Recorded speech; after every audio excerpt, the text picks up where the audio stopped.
చదువు. దేవాలయమునకు పోవునప్పుడు నీ ప్రవర్తన జాగ్రత్తగా చూచుకొనుము.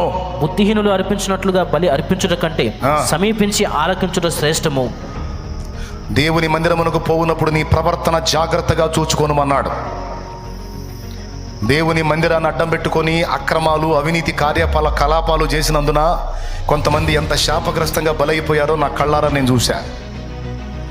చేసినప్పుడు బాగానే ఉన్నారు, వాళ్ళ పైత్యం, కానీ వాళ్ళు ఎంత తీవ్రమైన స్థితికి వెళ్ళిపోయి ఎంత దారుణంగా ఎఫెక్ట్ అయిపోయారో నా కళ్ళారా చూశా. కాబట్టి దేవుని సన్నిధి అంటే గుండెల్లో ఒక భయం, గౌరవం ఉండాలి.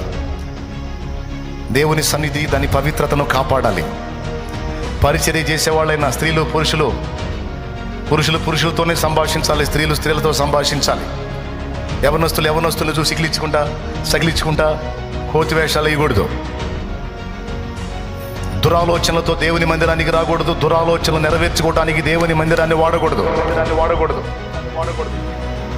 దుర్మార్గత విడవడానికి కదా మందిరానికి వస్తావు. అపవిత్రత నుంచి విడుదల పొందడానికి కదా మందిరానికి వస్తావు, అంతేగాని అపవిత్రత చేయడానికి వస్తావా? కొంతమందిని చూశాను నేను, వాళ్ళు ఏం చేస్తున్నారో వాళ్ళకి తెలియదు. అసహ్యమైన మనుషులు ఉన్నారు. కానీ మీరు అలాగ ఉండకూడదు.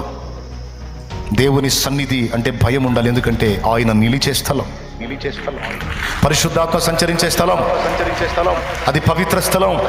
పరిశుద్ధుల ప్రార్థన ధూపమై ఎగసి వెళ్ళే స్థలం. దాని పవిత్రతను కాపాడాలి, గౌరవించాలి, సన్మానించాలి, సాగిలపడాలి.